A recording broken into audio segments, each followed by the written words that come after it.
Welcome to Your Strata Property, the podcast for property owners looking for reliable, accurate, and bite-sized information from an experienced and authoritative source.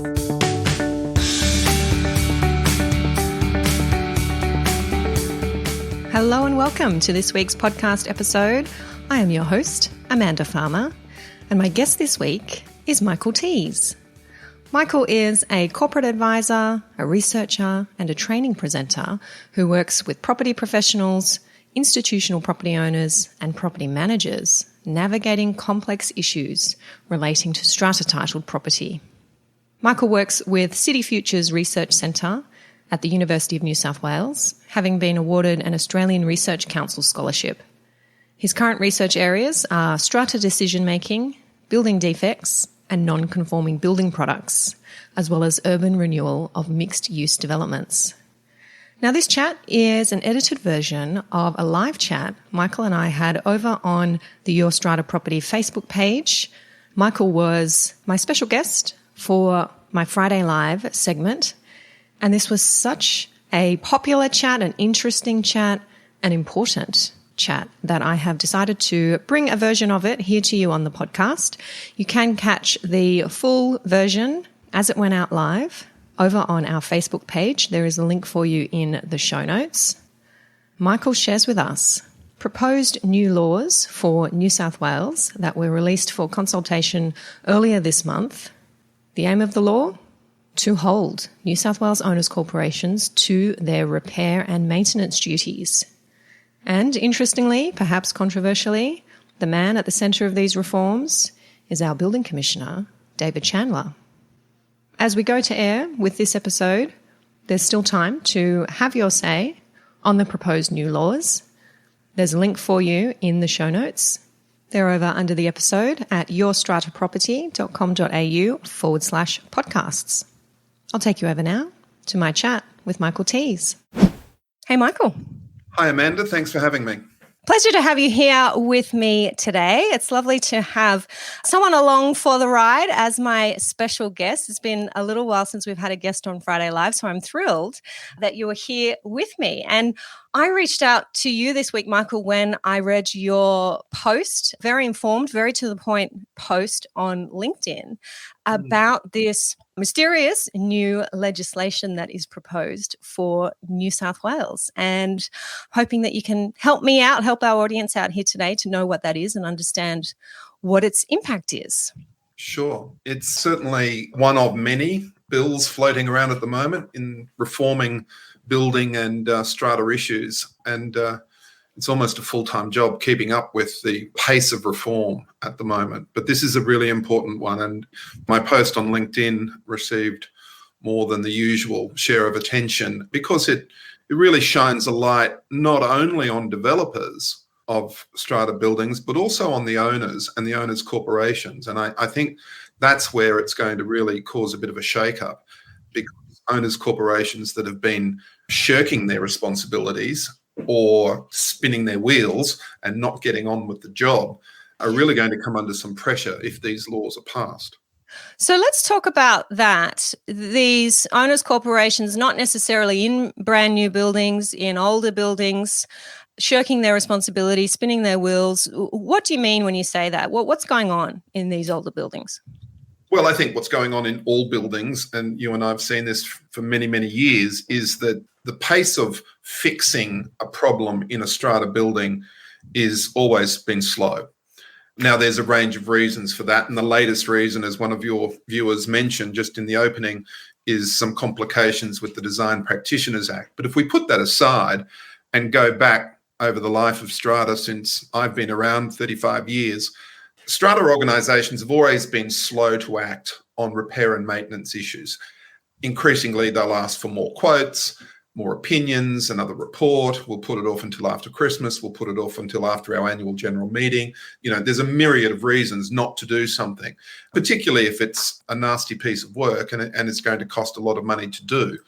And what this legislation is designed to do is to give the Building Commissioner, David Chandler, and his organisation at Construct New South Wales, powers, quite extraordinary powers, over all existing buildings as well as those that are under construction. So at the moment, his focus has been on getting developers to build better buildings, and he's been quite effective at that. But this bill, if it is passed, will give him powers to enter the fray and become part of the owner's corporation affairs and relationships. So if a lot owner is cranky with an owner's corporation because something's not getting fixed at the moment and they think the owner's corporation is taking too long, the typical redress is to issue a letter, get a lawyer, go to NCAT, but that can cost a lot of money and it takes a lot of time. And in the end, can be quite difficult to actually get something to happen, even after you've got the NCAT order, if you've got a really stubborn owner's corporation that just refuses to do the work or to accept responsibility.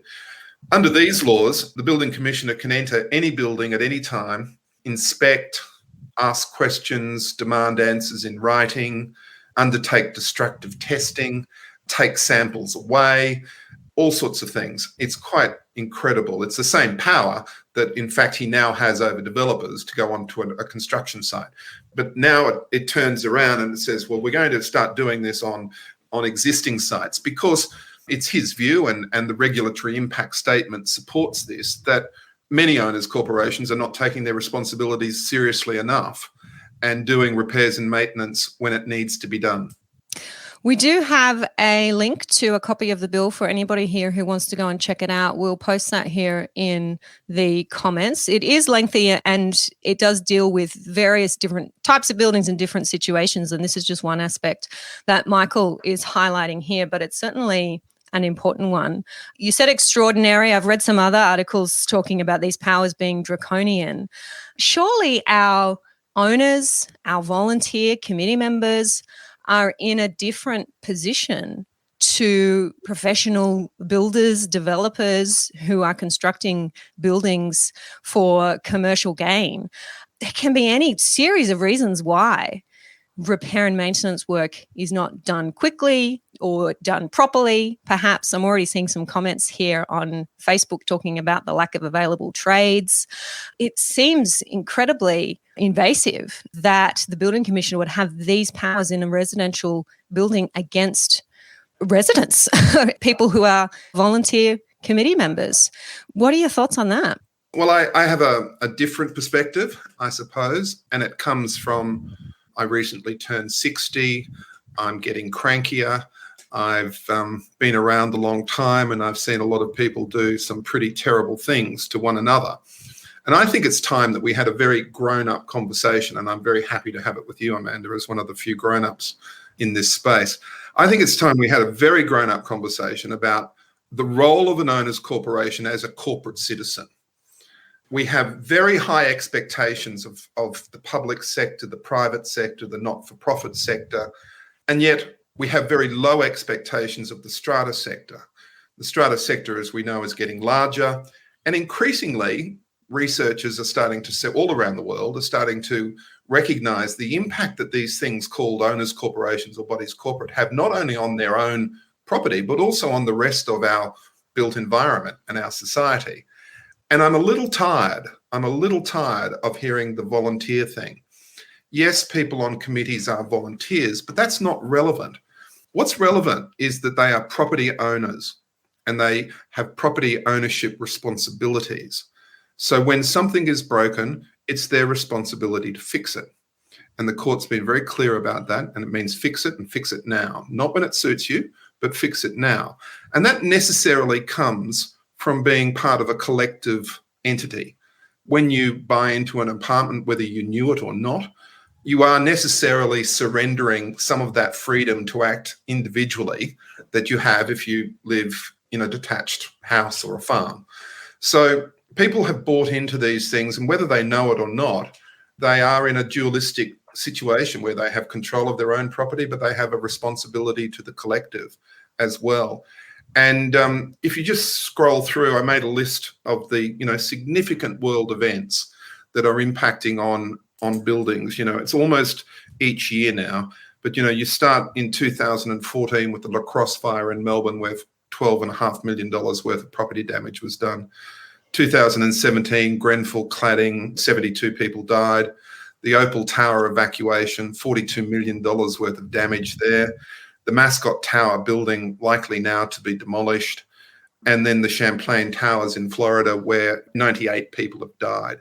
Now, that case in Florida is a worst case scenario, but I suspect that most strata lawyers in this field have acted in buildings that it could have been that building. You know, we've all been in cases where matters have gone on for 10 years and owners have kicked the can down the road and said, oh, well, really doesn't suit us to do it at the moment. We'll do this later. We'll do this later. And here we have a case that starts with some building defects from a developer. Investigations are still going on, of course, but it looks like it starts with some defects from a developer 10 or so years ago, and then is just compounded by a series of bad and irresponsible decisions or decisions not to decide. And the result is 98 people die. So it's time we started getting serious about this. And, you know, I think we should start talking in terms of strata health and safety in the way we talk about workplace health and safety. Strata health and safety is a real issue. It comes with COVID. It comes with mold and water leaks that are such an important and looming issue. And so for people to say, I'm a volunteer and isn't it sad, bad things happen to people. And it's very sad that some people have bought an apartment that's defective, and I have the greatest of sympathy for them. But it doesn't change the fact that they are property owners and they have a responsibility to keep their property safe. And that property duty is owed to not only the people in the building, but also the community at large. And I think it's time to rethink this. And these laws and these powers, I think, will make an interesting example because David Chandler is no shrinking violet, as you would know, and as anyone following him in the press. Now, if he gets these powers, and I think it's likely that he will, if he gets these powers, he's going to exercise them. And I think the pace that he will start will be with the cladding. I think Chandler's going to use these powers to get into some of these buildings and say, well, look, I've had enough of this. You've got a building that's covered in petrol and it's unsafe, and you're not being responsible. You're not taking steps to fix it. Yet we've given you this great package of assistance, and I'm going to force you to get on with it. And here's a notice, and I want to report within 30 days about what you're going to do. So I think... So you think it will be primarily used in the situations of buildings with cladding, at least at first? Well, I think that's an obvious area where it could be used. Now, I say this because Project Remediate is David Chandler's project. It's a project that he got up. It's got a 3-year life. It's already into the second year. And as of April, when the Auditor General did an audit of the program, nobody had signed up to the program. There were people in the process, but no one had actually started and were getting work done. Now, that might have changed between April and now, but there's nothing in the press about it. And I'm pretty sure, given the way David's office works, if there was something happening, he would have let us know about it. So I'm, for the moment, assuming that we're still in a position where 2 years into a 3-year project, people haven't signed up for it, despite the fact that it's a generous package and it seems to have thought through every conceivable issue, save for the fact that the owners have to pay for the repair. And that's the pill that Strata needs to swallow. And it simply isn't going to change. So you have to ask yourself, you know, if you're the chairperson or on a committee or an owner in a building that is being classified as high risk, and we have 250 of them in Sydney, and you haven't done something to fix it, you are not being socially responsible. You're not being a good corporate citizen. You're putting people's lives at risk. You're breaking the law, and you have a responsibility to fix it. There's a lot of comments coming through, certainly on Facebook here, Michael, on this topic. And I've noticed one in particular, Sean McNamara, who is often typing what I am thinking, has mentioned we need better education for all owners so they understand that they have to act collectively. You've laid down some pretty scary, I think, obligations, responsibilities for our strata owners and committee members that I think a lot of those who are tuning in, a lot who own in strata may not realise they have, but some may not accept that they have those responsibilities. But understanding what collective ownership, and that's what it is, collective ownership of property brings with it, is essential. And to Sean's point, and I don't know Sean, but I've been hearing we need better education since 1985. Since 1985, I've been hearing we need education. And some governments have done it very well. The Queensland education program for strata owners is pretty good. The Western Australian one is excellent. There are programs around and there's information around. The fact is, Sean, people don't really want to be educated. They don't really want to know the truth. And the truth is that they have responsibilities as owners. And when it comes to writing the check for $25,000 or $40,000 per apartment to fix some cladding, we're really at the pointy end of, understanding responsibilities as property owners. This is the point. And I don't think education alone, sure, I support education. I'm fanatical about education. I think education is incredibly important, but it alone is not going to change the dynamic. And I think what I see in these proposed laws, although from a civil libertarian point of view, yes, you could describe them as draconian. I think in my post, I described them as greater than the police have to prevent crime. He has more powers than the police. But I do think there's come a time where we need really something to shift the game because we've been treading water for too long. And for too long, owners' corporations have been quite irresponsible and quite foolish a lot of the time in terms of the way they've struck levies, for example. We seem to have got to a point where we equate keeping our levies to the same as they were last year as good governance. It's anything but good governance. It's terrible governance. Everything in the world's going up. I'm paying way more for my avocado than I used to pay. How can I not be paying more for my levies? I mean, that is just a terrible policy. So when owners' corporations are saying and doing these things, I've lost patience with them. And the good position that I'm in at the moment is I don't care what people say or think because I'm completely free as an academic. I'm not selling them legal services. I'm not selling them strata management services. I'm not selling them insurance. I've done all of those things in the past, but now I don't. And so I can say the truth. And the truth is owners' corporations need to have a good hard look at themselves and they need to step up their corporate responsibility. Well, I can say, Michael, you can still be free to say what you think, even when you are selling services, because I've made a career out of that. There is definitely a problem. It's a problem that, especially around the time that the Champlain Towers collapsed, I was talking about here on live and on the podcast about this responsibility that our owners' corporations do have, very clear, very strict, as you've said, legal duty, unavoidable, to repair and maintain the common property. And a lot of my work is with owners in the tribunal trying to get their owners' corporation to comply with that responsibility and spending tens of thousands, sometimes hundreds of thousands of dollars on that exercise and not getting it back. And all you have to do is scroll through the comments here. And I just wanted to take us over to some of them because there's a lot of people sharing their experiences. Henry, I know, is in Victoria and he's saying he's going through a water ingress. At the moment, the main issue is deciding who's responsible. It becomes a lawyer's picnic, or in my case, a lawyer's 10-course degustation banquet with vintage wines, our favourite. Henry. Joanne is saying that she's been suffering 8 years of water ingress. There's certainly a problem that needs to be addressed. Yeah. I am fascinated by the proposal that is now on the table to address this problem. I'm not sure. You tell me. You often have a seat at the table. You tell me if it's a surprise to others. But to put these powers in the hands of our building commissioner, who has been doing the type of work he's been doing with builder developers, and to now give him those same powers with our residential owners corporations, to me is quite shocking. And I had expected perhaps a different approach in improving the position of fair trading and our tribunal, and perhaps being able to fast track some of our applications that are before the tribunal. I don't know if any of that's been considered, but we've just gone, Mr. Chandler, here you go. I should say I write and speak a lot about David Chandler. I've never met him, so I know people that know him, but I'm a pretty keen and astute political watcher. I understand the politics of New South Wales pretty well, and this is how I see it. The present government is at risk of losing government in March. The fact that 9 sitting members have indicated they're not running at the election would indicate that they've seen the internal polling and they know that they're likely to get clobbered. So this government wants to post a few wins and has got a limited amount of time to do so.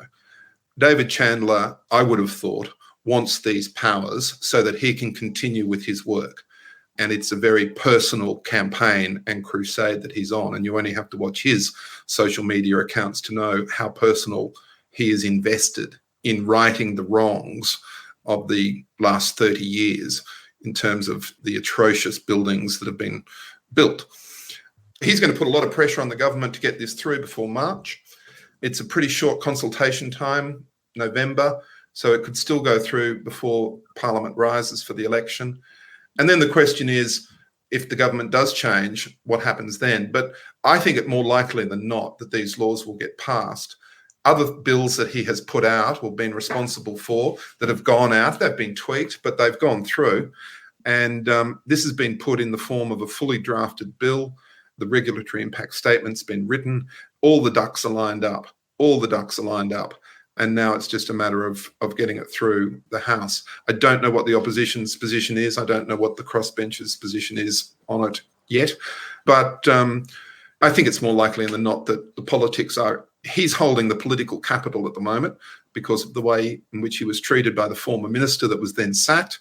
He resigned, of course, and then he was come back. You can bet your bottom dollar that he extracted some pound of flesh for getting back on the team. So I think that's where the politics sit. I just hope that our owners are not going to become victims of that politics. Yeah. And because there are so many layers to this, and some of them are being pointed out in the comments here. I'm going to show this comment from Phil, who says, great sentiment and fully agree. The OC responsibility is unambiguous, but we have chronically leaking units with specialist building engineers, plumbers, roofers, waterproofers disagreeing on cause and effect. One will say it's the roof, one the wet seals around the glazing, one the balcony above, rising moisture from a slab issue to make it worse. Many of these 12-year-old units have already had 25,000 in repairs by trade and are still leaking. So it's slowly and carefully approach. I'm not sure I've got all of that, Phil. I have my own personal experience in my own building where we have been working for months to simply get an engineer to site to be able to go through a number of units and diagnose a problem. From the owner's perspective, from the committee member's perspective, when you are doing the best you can, I can understand the fear, the anxiety, the uncertainty around hearing that the commissioner and his group will have powers to come into your building and start issuing fines of up to $2,000 a day for failure to repair and maintain. I checked on those fines, by the way, and it's $2,200 a day. Maximum of $22,000 for an owner's corporation. Yeah. So let's just go back a bit. Any regulator, David Chandler included, that comes and sees a group of people who are being responsible and are taking steps and doing their best is not going to be slapped with a $22,000 fine. That's not going to happen. He wants solutions to problems, but he does want to change behaviour. So it's the owners' corporations that have been neglectful, irresponsible, recalcitrant, refusing to accept advice, refusing to get on and do the job. It's those that are at risk, and it's those that he will take. And if he approaches this in the same way that he has approached developers, he will take the biggest and the baddest, and he'll deal with them first, and he'll send a signal that this is what happens if you don't play the game correctly. And I suspect he probably knows already which buildings he's going to go to where we've seen the worst behaviour by an owner's corporation shirking their responsibilities. So I think any owner's corporation that is genuine about doing their job and strata managers that are genuine about helping them are going to be fine, and they will work with... It might bring a bit of focus to it and a compliance notice that says you've got to do this work and you've got to do it within 60 days. So, like a court hearing date, brings people's attention to something and might stop the 8 years of navel gazing and arguments about, between consultants and experts. I mean, and I know, if you set people down and create a deadline, in the past all we've had is court hearing dates, but now we have a regulator with a far more flexible set of enforcement tools to do, including accepting undertakings from people to do things in the future. So really bring some focus to the matter, and I suspect we'll see his department intervene to help people mediate their solution and to help experts get on the right track if the experts have got it wrong.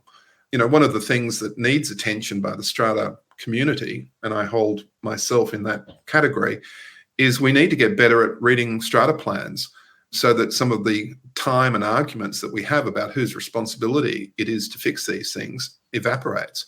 I mean, it's either lot or common property. There's only two things on the strata plan. And yet we, as a group of professionals, seem to find any number of reasons to argue about these things. And I think we need to get better at that, and we need to train. If there is a need for education, I think the education needs to be going somewhere into the allied professions like property managers and plumbers and carpenters, so that when they're on site, they can help the parties determine where the problem is. Is it on lot property or on common property? So that we just get smarter about finding out who's responsible for these things, so that we take months and months and months and tens of thousands of dollars out of the equation, because the current system we're having is letting people down. It's causing, too many people to have to go to lawyers and spend too much money and too much time for a pretty weak result at the end, where, you might get an order, you might not, depending upon whether the person at the tribunal knows what a pipe is or not. The quality of tribunal decisions, particularly in the jurisdictions that don't have dedicated strata lists, is pretty poor. So I think it brings another way to solving that problem. And I think that anyone that's doing the right thing, genuinely doing the right thing, is going to be fine. My point, Amanda, is that I think we've been too soft on the owners' corporations that just haven't played the game fairly. And they're the ones I'm talking about. I think there's more of them than we probably admit to, and they need to understand in no uncertain terms that they are corporate citizens and they have responsibilities to community. And even though they're not paid for their time on the committee, that's their choice to be there. And if they're not going to have a committee, well, then they have to pay for an administrator. But, when you are an owner of property, it comes with responsibilities, and it's time to take those seriously. And I suppose from another point of view, if you are a committee member struggling to convince your fellow committee members, or you're a committee struggling to convince your owners at a general meeting that work needs to be done, that levies need to be raised, that maybe we need to take out a strata loan so that we can pay for this work to be done urgently, then this is a great tool to have in your toolkit to be able to say, we're going to have a change now. You will now produce a template letter that, somebody who's a lot owner who's really been treated very badly is going to be able to write straight to the Commissioner's office and set out the history, and that body corporate or owners corporation will be on the list. And that's a wonderful thing. I don't think fair-minded people, I don't think people who are serious about their job and serious about their legal responsibilities would be afraid of that power being invested in a government department. And that raises an important issue that David here has touched on in the Facebook comments. He says, love David's work, but does his team have the infrastructure to carry out his plans? I've sent a few defective buildings off to his team and was advised to take the matter to NCAT. Yep. Are they prepared? I mean, we're here. We have hundreds of comments here on the Facebook page. We have thousands of people watching every week. They're all saying the same things. Is he ready for what's coming his way if this legislation passes? Well, look, I'm told that his team is a very good team and that he does have the backup that he needs. What he'll do, and I think this has been his signature, and I think it's been part of his success, and the reason why perhaps David's cases haven't been taken up, is he'll focus on the very worst. He'll focus on the very worst and he'll hit them very hard, because he's all about changing behaviour. And the most effective, it's the oldest trick in the book for a regulator, is to take the biggest, baddest bully out there, give him one between the eyes and hang the carcass up to be seen by all. And that's what he'll do. So he'll be strategic about it. And again, this is all predicated, of course, on these laws passing. But assuming that it does pass in his remaining time as the Commissioner, history would tell us that this is what he's going to do. And I think it's a game changer.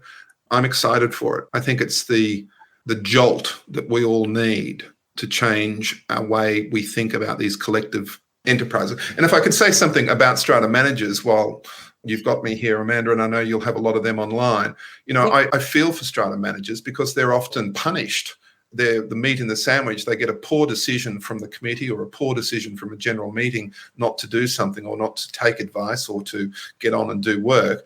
They have to break that news to the lot owner. They take the brunt of that. their Google reviews reflect the fact that they're being shot as the messenger. So I think strata managers, I would hope, look at this reform with a positive attitude to it, not a negative one, because I think it's going to help change behaviour. And if it changes behaviour, then some owners, corporations who are really just not behaving properly will be held accountable. And I think so it should, I hope it will be embraced by the strata management community as an interesting, innovative exercise in doing something different that might just make a difference to people's lives in a very material way. Well, it was only this week on the podcast that I was saying, in a different context, but it applies here, that sometimes it takes an extreme view to start an important conversation, or in this case, to affect some really necessary change. Where would, feminism be without the burning of the bras? It was a moment in time. It was a moment in time. Where would we be if Rosa Parks didn't get on the bus? It's a moment in time. And not that I, for a moment, equate repairs and maintenance of common property with either of those two issues, but to make the point that in change, there's always an event, there's always a lightning rod. And I think here, this could be it. And I hope when in 10 years' time, before I retire, we have another chat and the strata world is a better place because people have started to take their collective property responsibilities seriously. Well, you're certainly getting a lot of support here in the comments, Michael. A lot of people supporting what it is that you're saying, and especially the call for education, for knowledge, for people to understand their obligations. I'm just pulling out Shauna's comment here. She was saying, yes, Mr. Teys, we all need this education to avoid the time, the arguments, and the lawyers. All absolutely unnecessary. I think I saw someone else comment later, present company accepted. Well, thank you, Shauna, for referring to me as Mr. I'm tickled by that. But I think education is one thing. But the other thing I think, Amanda, and this is why I welcome the opportunity to be with you today, is we need some plain talking about this. We need some plain speaking about this. I see a little bit too much weasel speak out of the strata industry because there's so many vested interests. Strata managers are in that space where they've got developers on the one hand who give them new work. They've got committees who renew their contracts. They've got lot owners who have got mushrooms growing their apartments.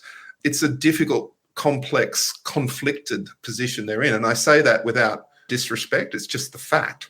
The fact of the matter is that there's a very complex web in which a strata manager finds themselves. And there are a lot of people they're trying to keep happy. But what we need is some more plain speaking about responsibilities and get away from this notion that all unit owners are oppressed, that all unit owners are suffering unfair levies. You own property, you have a duty to repair and maintain it. If you can't repair it, don't own it. It's as simple as that. And we need people to get involved, sensible people to get involved and make better decisions, like set realistic levies so that you don't traumatize people with special levies down the track. Stop this nonsense about cutting the levies or keeping it down, or let's put less in the reserve fund because the admin costs have gone up. I mean, that's just nonsense. And somebody needs to be saying, get real. Property is expensive to hold and maintain, particularly in Sydney. So get real.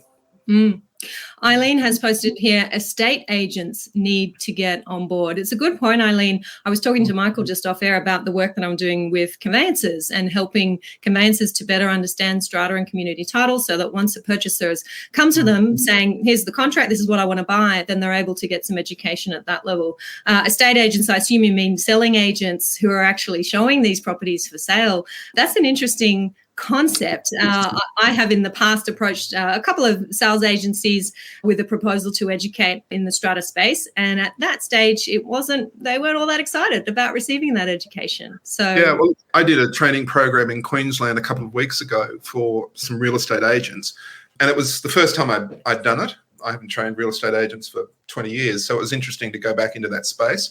A couple of things I learned. First of all, nothing is on offer to them about strata. I had this really interesting half-day work session where you could see, just with property managers, not with real estate agents, that's another problem, but I wanted to start with property managers who are at the interface and are in the crossfire with strata managers and saying, well, how can we make a 9-month fix come down to 3 months? Was the exercise that I challenged them with. And we looked at some case studies, and we looked at the way they'd communicated with the strata manager and the way the strata manager had communicated back. And what it showed me, it was a really interesting day. What it showed me was that if we put a little bit more work in up front to these problems, we can save a lot of time. So if the property manager can be more descriptive about what's happened, rather than saying there's water damage in apartment 4, well, that then spirals into another 4 weeks of conversations to actually define what the problem is. So if the property managers can put a bit more effort into defining the problem, if the strata managers could be a little bit more assertive and competent in reading strata plans so that they can say to their committees, hey, listen, this is for us, this one. 90% of them are going to be for the owner's corporation anyway. So the default position is the owner's corporation should be paying. So let's get to that faster. So that was an interesting exercise. So I think estate agents do need training. Strata managers and strata lawyers, I think, need more training on how to read strata plans. And I think surveyors could play an important role in that. But, sitting through a presentation from a surveyor is probably something I no longer have the patience for. But but you might be able I don't know. you might be able to find an entertaining surveyor that can keep me interested. But I think we need to hear from them about their strata plans and how to read them. Mm. Well, there are comments here, Michael, I think from Shauna saying she has Joanne, I think, has a strata crush on you now. And Joanne's also saying, I hope Mr. Teys is consulting the government. They need him. On that note, where can our viewers find you, connect with you, find out what you are doing? Thanks, Amanda. So my own website is michaelteys.com. That's quite simple. And there you'll see my blogs and any news that I have about what I'm doing. I've just launched a new website called stratainstitute.com.au, which I am going to use as a training portal. And it's going to be a pay-for-training site. It's going to be unashamedly expensive because it's going to be really detailed and useful. So when I say it unashamedly expensive, it's going to be a fair fee for really, I think, quite solid training information. And I'm focusing on strata managers as well as other allied strata and property professionals. So people like planners need to know more about strata. Valuers need to know more about strata. Property managers in real estate agencies need to know more. So I'll be running training courses for them, for architects. I might even do one for surveyors. We will make sure those links are here in the comments for everybody to have a look at. This has been a fantastic conversation. Thank you, Michael. I know so many viewers here have enjoyed it. I'm going to be heading over and looking through those comments later this evening. If you are here and you have enjoyed listening to what Michael's had to share and demystifying this new legislation, please hit that share button, hit that like button, give us a love heart, give us a thumbs up. The more of that happens on Facebook in particular, the more people we can reach with this important information, and it is incredibly important. I hope you are planning a restful weekend, Michael. I know you often have a lot on your plate, and I thank you for making the time to be with us today. Thank you, It's been a pleasure to be with you. Thank you for listening to Your Strata Property, the podcast which consistently delivers to property owners reliable and accurate information about their strata property. You can access all the information below this episode via the show notes at www.yourstrataproperty.com.au. You can also ask questions in the comments section, which Amanda will answer in her upcoming episodes. How can Amanda help you today?